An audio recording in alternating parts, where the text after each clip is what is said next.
Hi, Philomath School District. I am so excited to talk to you today a little bit about equity in education.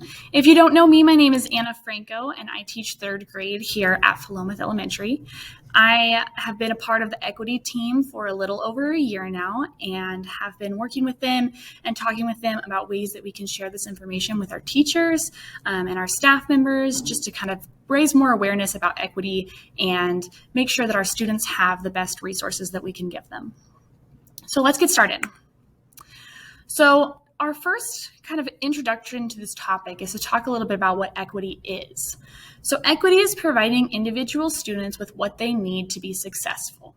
So sometimes we hear, that it's important to treat all kids the same and make sure that we give them all the same thing. However, that's not really what we are going for when we are talking about equity.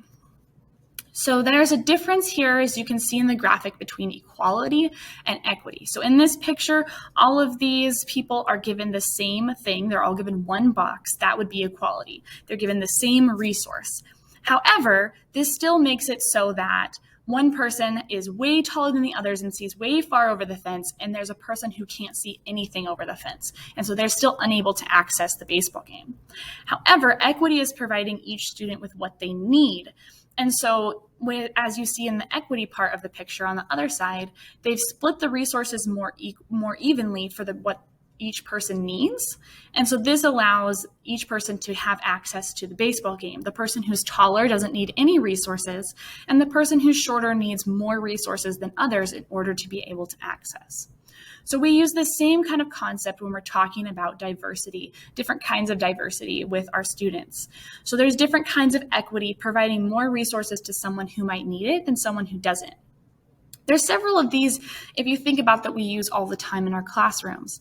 One of these is ability equity, talking about our students who have special needs or are on 504s or IEPs. We give these students extra resources, not because we're trying to be unfair towards others, but because they need these resources. It helps them to learn and to be successful in our school and in our district. We also do a lot of income equity. So that's making sure that all of our students who are low income or below the poverty line are able to access the school and learning just the same as our students who come from more wealthy backgrounds. We do this through having the food pantry, making sure that our kids are given the resources to not be hungry. Not every kid needs those food packages. As we know, there's some families who are doing just fine, but some families need that extra food in order for their kids to be able to learn. There's snacks in the office, things like this, opportunities that we have to provide clothes or other resources for families. And so through that, we're giving that income equity. We're providing different things for different families based on their equity, based on their needs, so that they can be successful.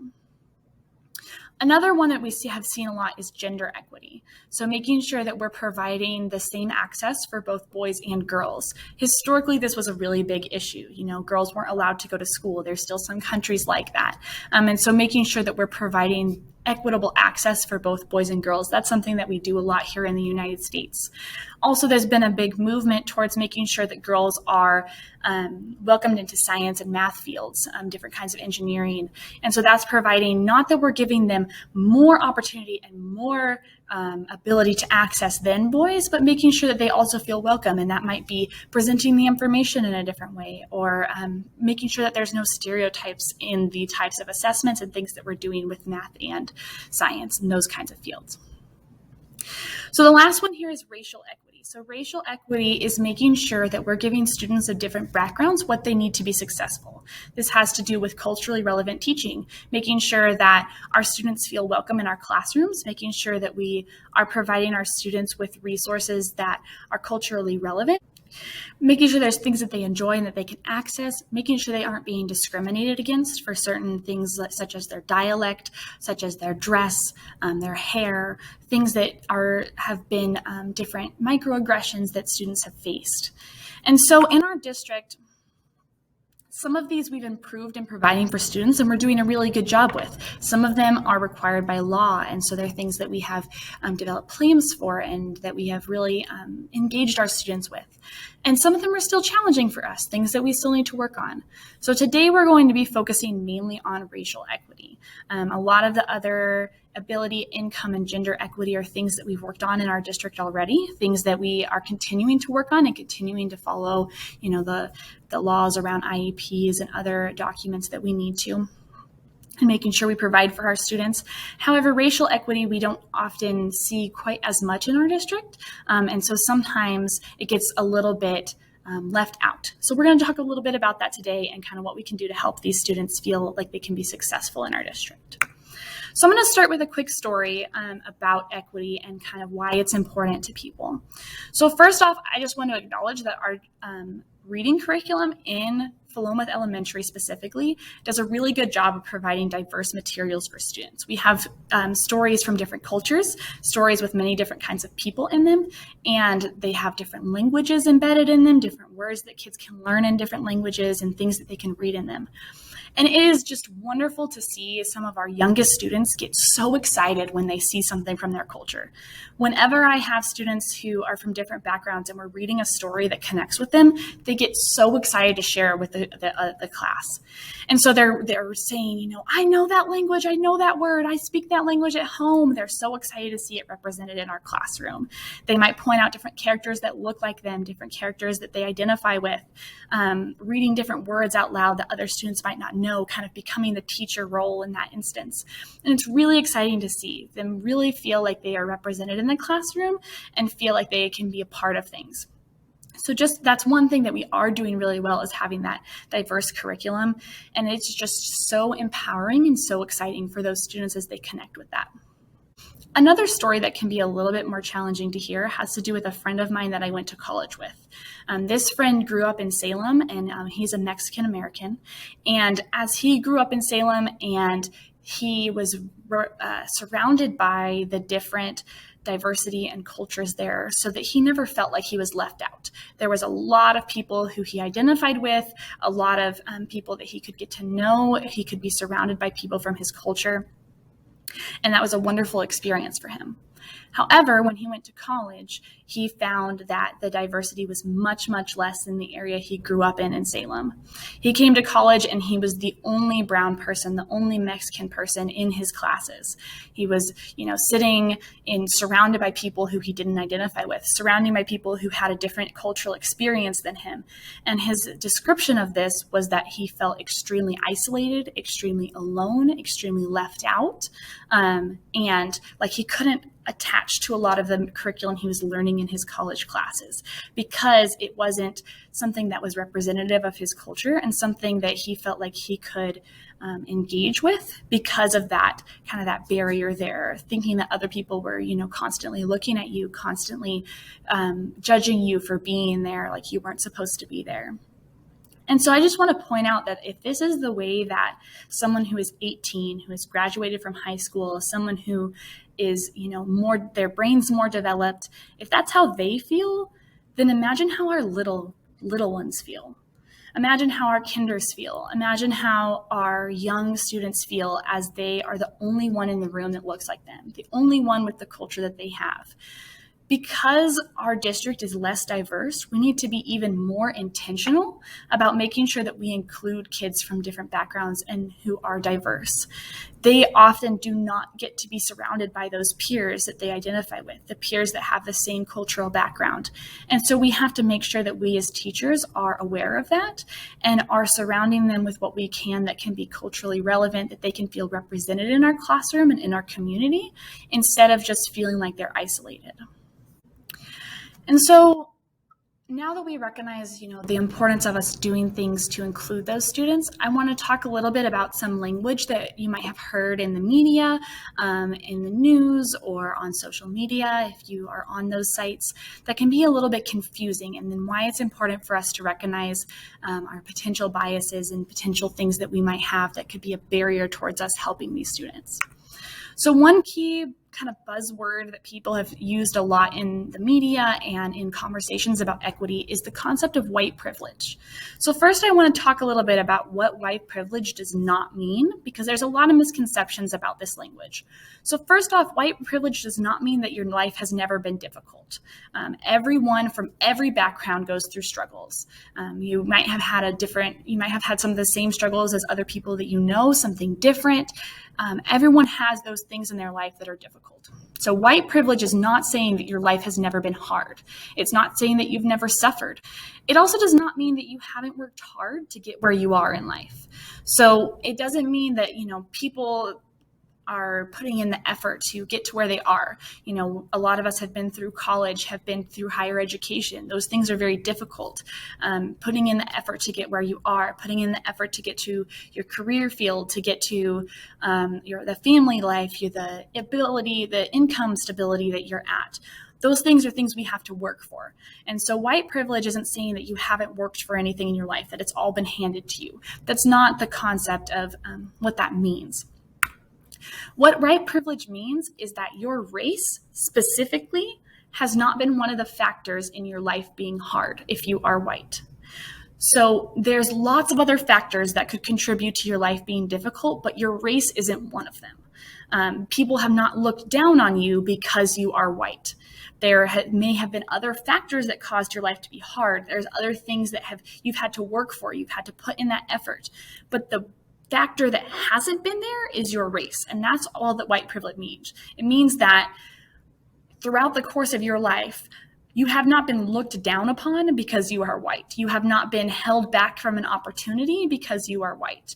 That specific reason. There may have been other things that have happened, but your race is not the reason that you have been held back from something.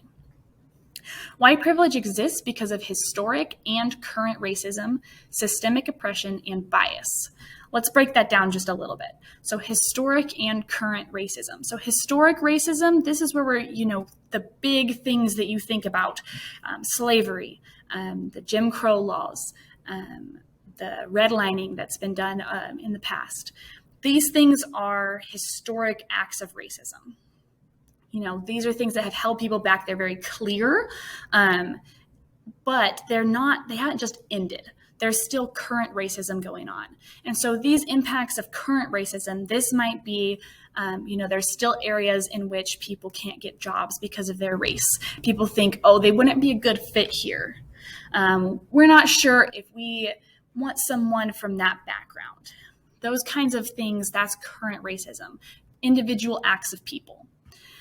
However, systemic oppression is not individual acts from people, but a widespread system that has held people back. Systemic oppression can include redlining, voter suppression, no representation in media and in our popular culture, certain things being reported that are negative towards certain races instead of positives being reported about those kinds of things. So there's a lot of that still occurs. A lot of these systems that have been set up that hold people back and make their race one factor of something that's going against them. The last thing on here is bias. Bias is the internal ways that we have categorized people, especially when we're referring to people of color, and how we might look at them in a different way than, say, a white person that we're interacting with. So this can happen when we're reviewing families, when we're talking about students. So these things, historic and current racism, systemic oppression, and bias, exist at every level in society, in the media, in education, in the judicial system, in law enforcement. There's many different ways in which they can be seen. One author who talks a lot about this is Peggy McIntosh. She says, I was taught to see racism in only individual acts of meanness, not in invisible systems conferring dominance on my group. She has a really wonderful article talking about a lot of different ways in which we can experience white privilege and kind of pointing some of those things out that you may not have thought of. So I'm going to talk about just a few of those now. If you're interested, the link, the information for that article is at the end of this presentation. Are these things true for you? So I'm going to read them and I want you to think about, are these things true for you? I can, if I wish, arrange to be in the company of people of my race most of the time. I could turn on the television or open to the front page of the paper and see people of my race widely represented. When I am told about our national heritage or about civilization, I am shown that people of my color made it what it is. I can be sure that my children will be given curricular materials that testify to the existence of their race. If my day, week, or year is going badly, I need not ask of every negative episode or situation whether it had racial overtones. If these things are true for you, then that's an example of white privilege. These are things that we don't even think about a lot of times. We don't think about, that I am mostly in the company of white people throughout my day. I can turn on the television or open up to the front page of the paper, and most of what I see is white people. These are things that are true for me. For my friend I mentioned earlier who's Mexican, none of these things are true for him. Necessarily for us to feel bad about, but instead to be aware of. To be aware of the perspective that people of color have that are different than our own, to see that there are issues in education that we can confront. There are ways in which we can help to make our students of color feel included and to feel like they're a part of our community. However, when we do not acknowledge our privilege, we don't notice what biases we hold and what we can do to change and help our students and communities. So if we're refusing to notice these things, we're saying, this isn't important, white privilege isn't real, I should treat everyone the same, then we don't always notice those biases that we hold that are internal. We have to think about those things. We have to kind of look at them and dissect them to make sure that we're not holding our students back. We want to be able to help our students and help our communities and make them feel like they're included instead of being part of the problem. So I'm going to share a few more graphics that just show a little bit more information about this systemic oppression we've been talking about and give some examples of what I mean. So this first graphic is talking about a study that was done on job applicants on resumes, and they made two of the same exact resume. One of them had a white name and one of them had an African American name. And so they also did this with they changed the quality of the resumes. So some of the resumes were low quality with a white name, shown here. Some were high quality with a white name, shown here. Some were low quality with an African American name, shown here. And some were high quality with an African American name, shown here. The average callback rate was very different depending on whether there was a white name or an African American name on the resume. For both the low and the high quality resumes, white applicants were called back more than African American applicants were. And so even in the high quality resumes, it was barely a difference between the low and high quality resumes for if they had an African American name versus a white name. For whatever reason, due to their implicit bias or even explicit bias, them knowing about it and still choosing to do it, they found that a resume that had an African American name was less valuable than those that had a white name. And so this just kind of shows how even if you're not noticing it, there are still implications of racism in our society and in the different aspects of our society. So here's another example coming from film roles by race in our popular media. And so our film roles are predominantly white. 58% of people in film are white. There's a higher percentage that are Black, almost getting close to 20%. And there are almost 6% that are Latinx. And a little over 6% that are Asian, some that are multicultural, a very, very small percentage that are Native and other. So as you can see, there is a huge percentage, a huge piece of the pie that is white. This is actually getting better, believe it or not. I believe that the year prior to this, 2019, had at least 70% that was white in the film roles. So this is improving, but as you can see, there's still a large portion of the media that's presented that has white starring characters. Think about how many shows that you watch, how many movies that you watch that have a Black, a Latino, a Asian, another character as the main character also. And And it doesn't compare to the amount of movies and shows that are even produced that have a main white character. So this is another statistic that has to do specifically with children's books, which is something we deal a lot with in education. The reason that they show mirrors really quickly in this infographic is because as you are facing more representation, you are reflected in that, which is kind of what they're trying to imply is I see myself reflected in the things that I'm reading. So do I connect with these characters and is my experience reflected? And so 50% of all of the children's books that were published in 2018 had a white main character. And so a lot of representation, a lot of reflection there. 27% were animals or other creatures. Only 10% were African American or African. 7% were Asian. 5% were Latinx, and only 1% were Native Americans or First Nations people.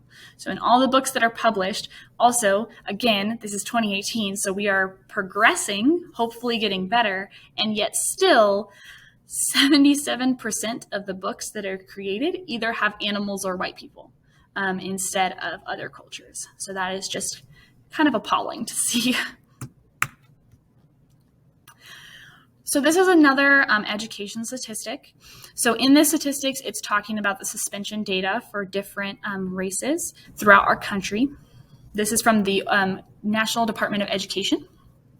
And as you can see, when it comes to boys, Black boys are suspended 3 times more than white boys. And as far as girls go, white girls are suspended 6 times less than Black girls. And so what this shows is that there's a difference in the way that we discipline our students based on race. So there's a difference in how severe that might be, how often that might be, that's causing this to occur. So if it was all equitable, then the statistics should be pretty similar. There should be a pretty similar amount of white students and Black students that get suspended based on the percentage of students. So what does this mean? We've gotten all this information.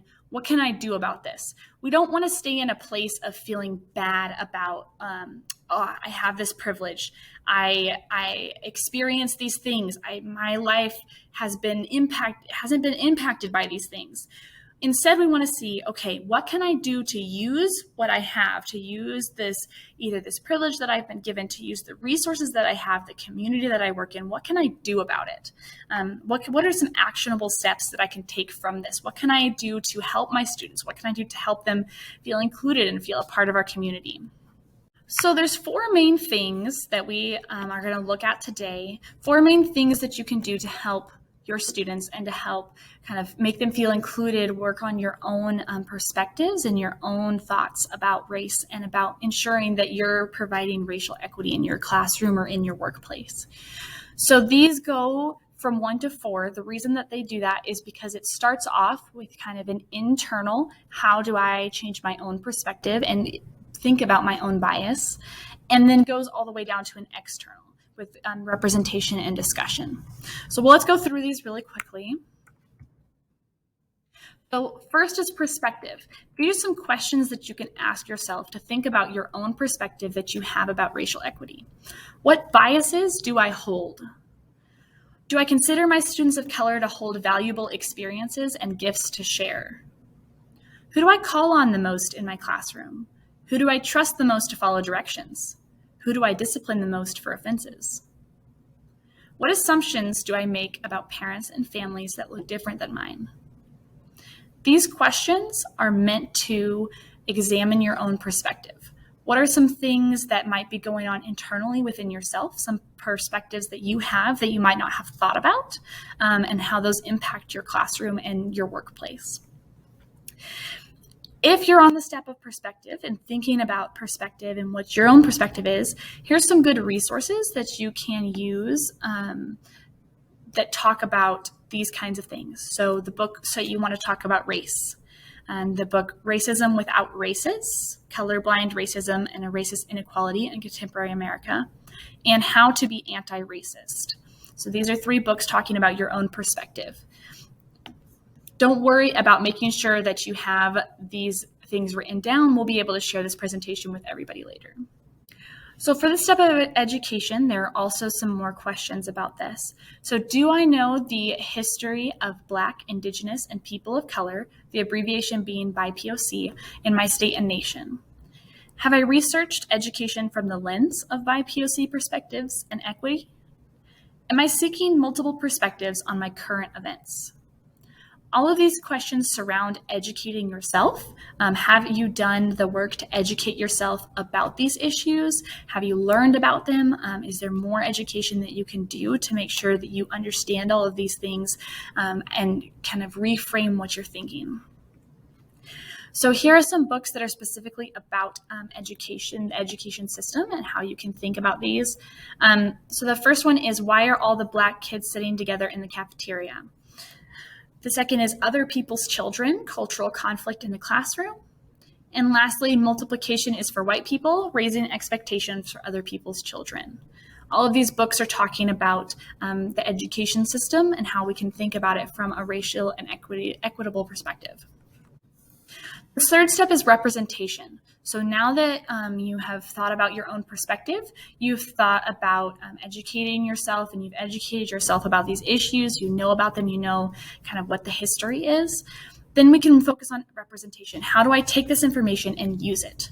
So what kinds of people are shown in the books in your classroom or in your workplace?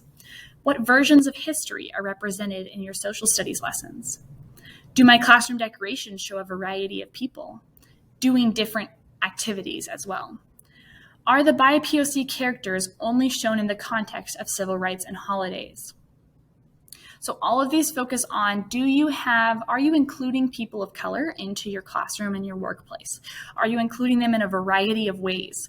Too often, there's only people of color that are shown in the context of civil rights. There's only Martin Luther King Jr., Cesar Chavez, but there's no one who is showing that people of color can have a diverse range of experiences. They can be doctors, they can be nurses, they can go on adventures in adventure books, just like we read Magic Treehouse to kids. There's other ways that there's people of color that go on these same adventures. It's not just the white people who get to experience these things. And so I put together a list of books for various levels that have more representation, that might be books you might be interested in looking at for your classroom if you're a teacher. So for an elementary and primary level, we have books like All Are Welcome, Yasmin the Fashionista, and Ada Twist Scientist. For books at a middle level, we have Throne of Fire by Rick Riordan. By the way, most of Rick Riordan's books, as well as the books that his publishing company publishes, have a great amount of diversity. So if you're at a middle or high level, those are great books to look into. Also New Kid and Front Desk, which was on Oregon Battle of the Books for mid-grades last year. And for higher grades, we have books like The Hate U Give, Spin the Dawn, and Things We Couldn't Say. So all of these books have a lot of representation. Obviously, these are not the only books that are out there. There are lots of diverse books, characters who are going on adventures, who are being scientists, who are being chefs, who are doing all of these things that we show books that have lots of white people and animals doing these things. So feel free to take a look at your local bookstores and libraries to reach out to other teachers about books that they might use in their classrooms that show lots of diversity so that we can build our libraries in this way. The last step is discussion. So if you've looked at all of these other steps, you have that representation in your classroom. You're looking at a perspective of, how do I help my students? What biases do I have? Continually looking at those things. You're educated about these issues. Then you can move on to discussion. Do I engage students in conversations about current events, equality, diversity, racism, and segregation? Do I seek out knowledgeable peers or information about how to teach these topics if I am unsure? Do I value the perspective of my BIPOC students without putting the burden on them? So these are some books that help to talk to students, to discuss with students about racism and segregation in our country and in our world. So they go from, youngest to oldest. So Something Happened in Our Town is a story for younger students. This book is Anti-Racist, is a story for mid-grade students. And Stamped, Racism, Anti-Racism, and You, which is by the author of How to Be Anti-Racist, which was shown in the first set of books. These are all great books for helping to talk to students, specifically with them engaging in discussion about diversity and equity in the classroom. So lastly, we're going to wrap up by talking about what Philomath School District believes and does according to equity for students and for our community. Philomath School District follows with the Oregon Department of Education rule that every student belongs. So every student belongs rule prohibits hate symbols, specifically 3 of the most recognizable symbols of hate in the U.S., the swastika, the Confederate flag, and the noose. So these 3 symbols aren't allowed in any school classrooms, school-sponsored activities, anything except for teaching curriculum about history. So if there is something about history that has these symbols in it, such as the Civil War, then that would be an example when it's okay. But other than that, it is not okay, even in the context of sports games, of other extracurricular activities. The swastika, the Confederate flag, and the noose are not allowed in Oregon. Along with this, the Philomath School Board has laid forth an equity statement and some other documents related to equity in our district. So just a quick summary of that. The district is committed to the success of every student in each of our schools. For that success to occur, the district is committed to equity by recognizing institutional barriers and created access and opportunities that benefit each student. Achieving equity means that students' identities will not predict or predetermine their success in school. If you're interested in reading more about that, you can search up this document under JBB, that is the code for it, on the school board website. Lastly, there are 2 teams related to equity in our district. There's the district equity team that is staff members and teachers. This team meets monthly and talks about issues of equity in our district and what we can do about them, making plans to continue to give trainings to our teachers and our staff members, and to make sure that our students are feeling that things are equitable for them. There's also a student equity team. It's open to high schoolers currently. They're hoping to open it to middle schoolers once it becomes more developed, and it meets twice per month. So if you have a high schooler that's interested in that, you can find out more information from some of our other speakers and high school equity team members. I have at the end of this presentation a few resources for people that has some of more information about more books related to equity, a few articles that are important and kind of give you a snapshot if that's what you have time for, as well as some websites that help talk about equity with students and teach lessons. They have some lesson examples and lesson plans if that's something you're interested in. This presentation will be shared later on for people to look at and to get these resources. And then lastly, I just want to open it up for questions and discussion. There should be somebody who is there at this presentation that can talk to you more and kind of open up for any questions. I really appreciate you taking the time to learn more about equity and look forward to talking more with you about it in the future. Feel free to bring up anything that you have with me. My email is anna.franco at the district's handle. And I would be willing to talk to you about any questions that you may have, any further discussion that you would like. Our equity team members are also open to talking to people about this. And so we look forward to engaging with you in this discussion. And I thank you so much again for joining this presentation. Bye-bye, everyone.